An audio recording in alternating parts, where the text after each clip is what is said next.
di bulan Rajab lah Kangjeng Nabi di Isra Mi'rajkeun lain sembarangan bulan dipilih ku Gusti Allah di bulan Rajab Kangjeng Isra Mi'raj.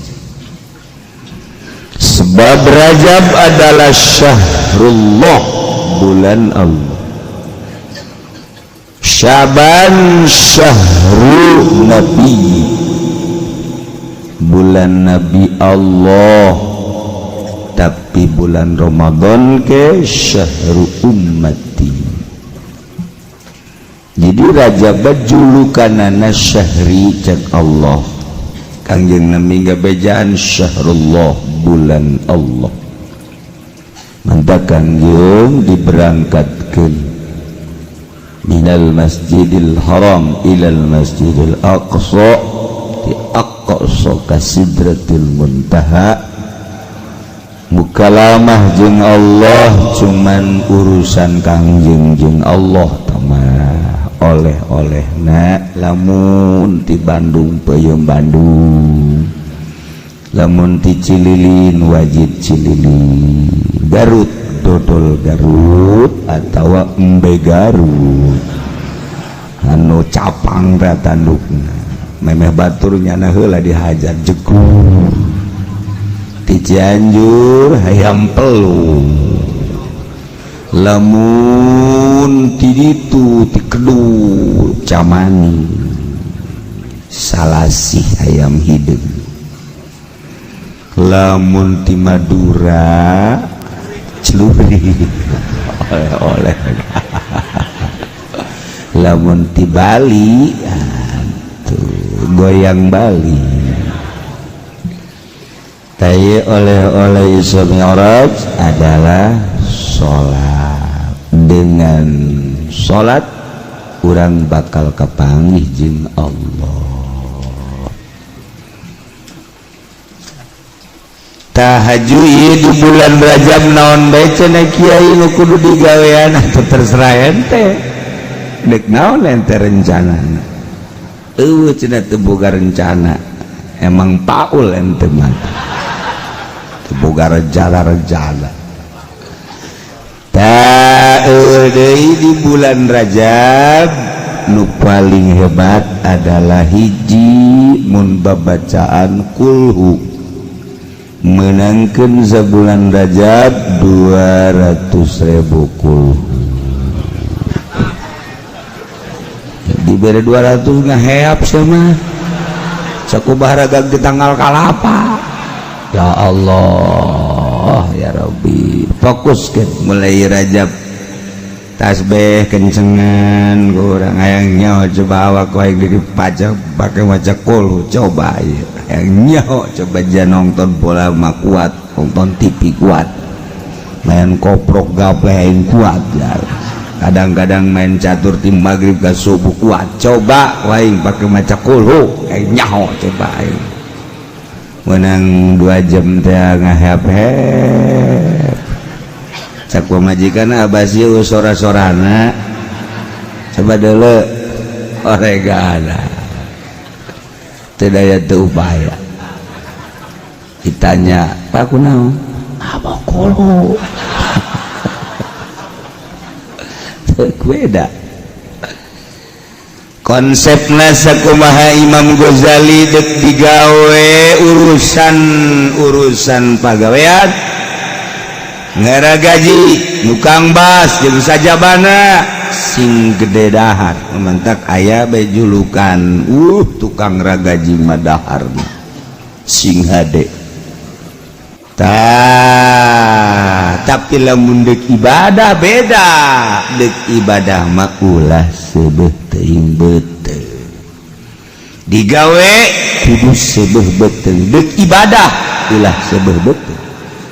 Sebab cek Imam Ghazali deuk digawe nu dipetakeun adalah tanaga patali jeung awak, tapi atuh awakna kudu dikuatan. Tapi deuk ibadah rohani ruh geus ruh batu ulah diseubehan beteungna ruh deuk berangkat. Lamun awak deuk dipake ibadah roh nu main awakna dikencengan deuleuh nu mingguan bae contona anu dudukna dua piring ngaji ge hayang di luar bae neangan tihang eta dula-dulu jana dinu sepi bae hayangna bebejana mah kabaturan lah garandeng cenah loba jelema padahal lain kitu hayang tumak ninah ulah aya nu ngaganggu di bulan Rajab mun wiridan kulhu geus ulah naon-naon de kulhu lamun ibadah nu sejenna puasana teu kudu sabulan ulah sebab besi kaliru jeung Ramadan ulah jadi nu puasa sabulan mah ngan Ramadan doang ai Rajab liwatkeun ti sabulan sebulan setengah, sebulan 10 poe, sebulan 5 poe, atau sebulan 2-3 poe liwat. Jadi juga adanya etika. Pasti di pikiran pasti jadi etika. Mundek saetik turun tina sebulan 27 poe. Kanjeng Nabi man shoma as-sabi'a wal 20 min Rajab sajelema nu puasa tanggal 27 Rajab kataballahu lahu shauma sittina bakal dicatat ku Gusti Allah nilaina sarua jeung puasa 60 tahun. Urang umur 60 tahun ku puasa Rajab berarti sapoe-sapoena urang boga nilai puasa. Waduh, untung biasa. Catat di jero hate geus aing mah diliwatkeun ku aing. Sebab lamun ti 27 60 umur aing kan bisa-bisa 70. Geus aing mah datang ka bulan Syawal aing puasa. Nekad aing. Eta karena hebat. Nekat datang kos gitu boro-boro datang ke Syawal cenah kieu 27 bisa teu dikurangannya bisa asal ganjil namun teu 27 25 bisa teu kurang kana bisa 2 kurang bisa kana 2 tiji namun 2 hiji teu kuat lantaran kula mangojek 17 kula mah cenah ngawarung ka pasar 13 kula mah karyawan kiai sibuk 7 poe saminggu kula mah waduh cenah kiai jaya mah bisnis ngalareng do 3 cenah 3 poe aduh kula mah tempat sehat cenah awak sapoe sia mah aduh cenah kiai sapoe ge asa datang ka lohor hanya terkuat tentang kata bodem kira-kira nawar keleh bae siapa bener gegedena mau puasa bae buru aduh ya Allah ya Rabbi ya Kanjeng Nabi mempromosikeun ka umatna hiji abeh nilai-nilai puasa Rajab kaeusikeun ka umur-umur urang kurang kumaha deui Kanjeng Nabi Masya Allah rahmatan lil alamin dengan puasa 27 poe tapi nilai sarua jeung 60 tahun. Nomor kaduana Kanjeng Nabi mempromosikan di bulan Rajab teh julukanana Syahrullahil Asab. Jadi eueuh perang di baheula ge bulan Rajab mah pake ibadah ka Gusti Allah. Masya Allah. Kiai carana kumaha carana puasa sunnah mah beda jeung puasa fardu mah kudu metingkeun niat mun teu niat dipenting teu jadi puasa sunnah mah jadi Senin Kemis atawa Rajab urang geus jahor bo teh tanggal 1 Rajab deuk puasa dia ti kuari eta mah ngazam pan lain niat kudaon malam merboreup HS hudang-hudang jam 7 cek puasa itu niat gerpeti jam 7 jam 8 mikiran bayangnya puasa tak ulah tak eta budak jam 7 jam 8 inget jam 9 orang niat dirinya mau masalah mau niat banget jam 9 jam 10 gak masalah niat kaulah puasa dina poe iya tanggal 1 Rajab sudah jadi asal encan ngadahar naon encan ngadahar naon bisa di atas gimana pun poan jam 7 ngawuduk ngupat aja ngopi segelas ngerokok garak inget tanggal 1 Rajab niat puasa bodem teman ya puasa geus bohong puasa geus jebeg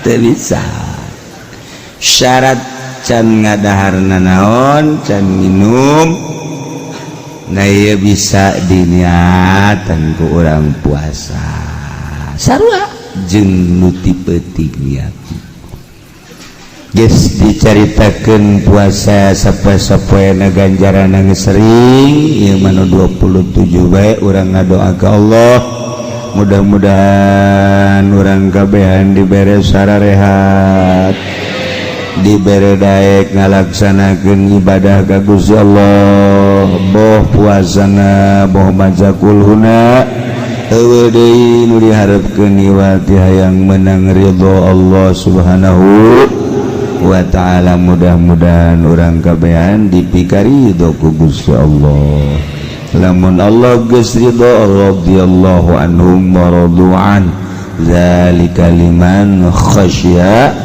rabbah di akhirat urang di bawah bendera Kangjeng Nabi urang Kangjeng Nabi Muhammad sallallahu alaihi wasallam komo nulis kolot mah buah datang buah mual ka Rajab hareup bahkan pemajikan lagi geus ngomong bae bapak lu kayaknya nggak nyampe nak abah nggak nyampe kayaknya ke Rajab depan cak anaknya jangan-jangan Rajab mah Syawal juga tahu kelihatan dibengek begitu jadi boro-boro malaikat anak-anak lagi guys rada tedelean lain deui Quran udah nggak kebaca kayaknya kalau baca Quran aja pakai kaca tapi kalau lihat cewek mah bapak aja enggak kayaknya matanya cekas kalau lihat cewek mah bapak lu bang begitu dari dulu jelalatan matanya 2 keranjang matanya